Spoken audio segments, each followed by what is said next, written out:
From Kentucky, Senator Rand Paul will look at what is happening in the world and where we need to go.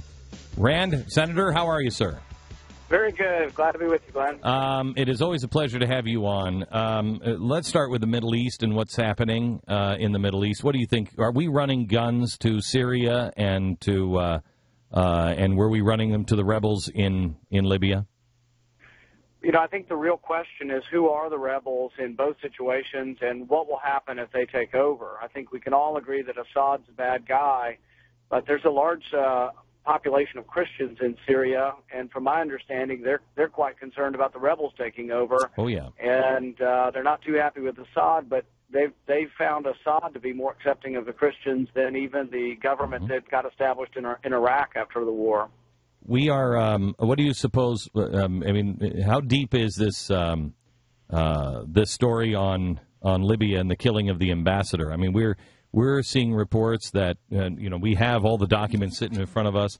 The White House Situation Room had live video of what was going on. We had the rapid forces ready to move. The battle went on for 7 hours. The White House did nothing. Nothing. Yeah. It sure smacks of a cover-up and sort of a politicization of something that was really a serious problem that, there are several questions I would ask, and I probably would have been a little more forceful in the debate the other night. I would have asked, Mr. President, where were the uniformed Marines? How come the ambassador had no Marines protecting him? And now with this new information, how come nobody was sent in to help? But really what has really angered me about this whole situation is 4 days after President Obama turned down the DC-3, the plane that they wanted for security and that they had requested, 4 days later he spent $100,000 greening up the embassy in Vienna, promoting his global warming initiative. And really, I think when you are making political statements with embassy and State Department dollars, yes, and you will not provide basic security for probably the most dangerous country in the world right now, I think it's inexcusable, unacceptable. And if the buck's to the president, somebody should be fired. He should make a decision that someone made a grievous error. Let's go to the budget here for a second. Pat, play the sequestration question from the debate, and then the new audio in the Des Moines. This is from the debate the other day, Senator. Here it is. First of all, the sequester is not something that I proposed. It's something that Congress has proposed. It will not happen. Okay, he says it won't happen. Here he is in 2011. That's going to happen, one way or another. We've got $1 trillion locked in, great. And either Congress comes up with $1.2 trillion, which so far they failed to do, or the sequester kicks in. Okay, there he goes. I mean, brilliant. Here's my question. I'm laughing throughout the whole thing because I'm thinking, he says he didn't propose it. The president signs legislation. He signs this. So I was one of the ones who voted against the sequester. But I think it is sort of ironic that the people who actually supported the sequester are all the ones squawking about it now. Philosophically, I think it's actually probably a good idea to give overall top-line numbers that we have to reduce both military and domestic spending. But you can't have it both ways. The president signed this legislation, supported it, and now is saying it's not going to happen because he's worried about the politics. But he also said in the debate that it's not going to happen, and then the very next day he is in the Des Moines Register in a conversation he thought was off the record, and the Des Moines Register thought it was important, so they printed it. So when you combine this is Obama, quote, so when you combine the Bush tax cuts expiring and the sequester in place, the commitment of both myself and my opponent, we're going to be in a position where I could believe in the first 6 months we're going to solve a big piece of this business. So he denies and says it's not going to happen. 24 hours later, in an off-the-record conversation, he not only says it is going to happen, he's a champion for it. Well, I think he's used to creating his own truth and creating his own facts, and I think that's why he looked so unhappy the other night. I joked that after watching that debate, I was wondering if the president was aware that he was on screen the whole time, because he looked so unhappy every time Governor Romney would speak, and every time Governor Romney would remind us that 23 million people are out of work and the president spent trillions of our dollars and it's just not working. I think that message alone is strong enough that it should sway the election. Are we at the point, nobody has brought up QE3, there's a new report out today that the German auditor wants their gold audited at the New York Fed. They've already called their gold back from the London Central Bank. I mean, yesterday we reported that there is a factory in China that the Australians have found that are making fake Australian gold bars. There is something really we're on the fiscal edge, not only as a nation but the entire planet. Are we at the point of no return with QE3, or can Romney get in and actually get it done and turn it around? My concern is that when panics occur, they don't occur gradually. We've been destroying the currency gradually for a long period of time, but it's accelerated with the printing of money under Bernanke over the last year or two. And my concern is that we may not get a period of gradually increasing prices. We've had some increasing prices. You know, the gas prices have doubled, food prices are rising. But I'm worried about a panicky situation where 2 plus 2 doesn't equal 4. 2 plus 2 equals 1 million as people panic and flee the dollar. And we've always been lucky because people have always fled the other currencies that are weaker than our currencies, and they've fled to the dollar. And so we get an irony of stability here. But people call it having the cleanest shirt in a closet full of dirty shirts. I'm fearful of the time when people skip the dollar and go directly into gold. And when I've asked the economists about this, they say, well, yeah, there's not enough gold in the world. And I say, well, there's not enough at $1,700 an ounce. What about $17,000 an ounce? There's always enough gold at a certain price. Yep. If people are fearful enough of the paper money. It's like, you know what? It's they'll say, well, there's not enough Warren Buffett stock out there. Well, yeah, there is. At $80,000 a share, there's plenty of them. Yep.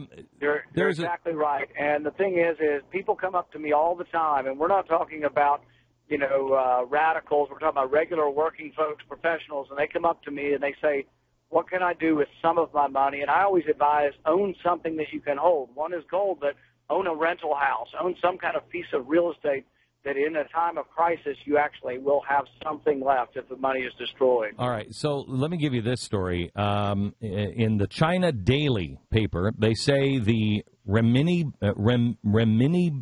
block, I thought the Chinese dollar was the yuan, but have you heard of the renminbi? I don't even know what it is. Do you know what that is? I think it's another name for the yuan. I thought so too, but I wasn't sure. They have now formed a pact in East Asia. This, according to the China Daily. 7 out of 10 countries in the region are now abandoning the U.S. dollar as the reserve currency in favor of the renminbi. And they note that the renminbi-dominated trade accounted for 10% of China's total foreign trade in last July. The figure was 0 2 years ago. This is already happening. They're already beginning. The world is beginning to abandon the U.S. dollar. Yeah, and when we are no longer the reserve currency of the world, see, we've had it really fortunate. It's worked in many ways, but it's a house of cards. We run up a massive debt, then we also have a massive trade deficit. China, we buy their products, they have all these dollars, then they buy our debt. We keep interest rates low, and all of this is sort of a game. It's a house of cards where we shuffle things around. But if and when people catch on that the emperor has no clothes and interest rates begin to rise, an interest rate of 5% could make it, our country could make it us incapable of paying our interest. I want to ask you a tough question here, Moran, on the Libertarian. The Libertarian is, I think most people are Libertarians. When you ask them questions, they respond like Libertarians, but then they get herded into these parties. And the parties are extraordinarily dangerous, as George Washington said. However, I can't believe this. I'm saying this, but I'd be like an anti-progressive or a progressive libertarian. I think you need to dismantle what they've built one step at a time as fast as you can. But the other idea is revolution, collapse and revolution. And there are a lot of libertarians that say, the whole thing's just let it collapse and then we'll go back to the Constitution. It won't work that way because you have revolution and they never usually work out well. And we need to. I don't want to see chaos and blood in the streets. I'm a much stronger belief in a slow and gradual reform of the system, and that's why I tell people all the time: the quicker you get started, the more gradual the reform can be. Exactly. You have to get started on Social Security and Medicare. They're broken. They're insolvent. Medicare's $35 trillion short, Social Security's $6 trillion short. The sooner we get started, the more gradual the reform can be. If we wait another 10 years, could we last? Perhaps. But then when we get to the 10 years, it's going to be an enormous dislocation of everyone to try to fix these programs. Okay, so here's my question. I know you don't speak for your father, but I saw something that your father said that he said, there's basically no difference between Obama and Mitt Romney, and he won't endorse. And I understand, I don't endorse anybody either. However, you do look at these two guys, and there is a huge difference in the speed. There may be, you maybe going to say they're going in the same direction, but the speed is different, and it gives you time to be able to not go into collapse or revolution. Isn't it time? To me, it's more the general philosophic difference in the sense that President Obama truly believes that the answer to making the economy grow is to grow government. And I think Governor Romney believes the opposite and knows that you have to grow the private sector in order to have a government sector at all. It's paid for by the private sector. So those are just two opposite philosophies. Now, is my father right sometimes on foreign policy? Do both of them believe in intervening everywhere all the time?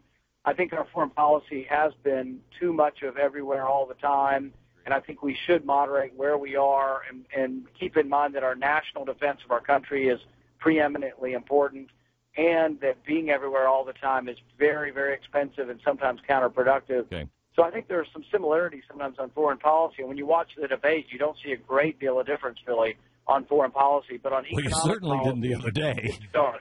You certainly didn't the other day. The other day, it was like, oh my gosh, they're agreeing with each other on everything, which was a little disturbing. Thank you so much. I appreciate all the work that you're doing. May I leave you with this one question?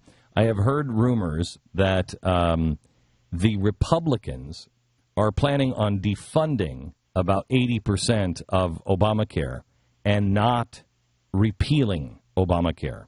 This is something that Romney has said he will do. He will repeal. Is there a chance that the Republicans don't really understand the American people if they win? Yes, and the battle's not over if we win. I hope Governor Romney wins. I'm working for him. I'm campaigning for him. But if he wins, that's the beginning of the battle, because then the battle will be over. Many Republicans will want to just do Obamacare light, and that's not what I'm for. I'm for complete repeal. I'm for market reforms. So I have a bill that I'm going to introduce in the lame duck session that will be the replacement bill. It'll be a vast expansion of the HSAs. It'll be multi-year insurance where you can have a constant premium for your whole life with an increasing deductible, and give people alternatives for the people right now who can afford insurance but don't want to buy it, and also for people who can't afford to buy it. Fantastic. Thank you very much, Rand. Appreciate it. Thanks, Glenn. Senator Rand Paul, one of the good guys in Congress.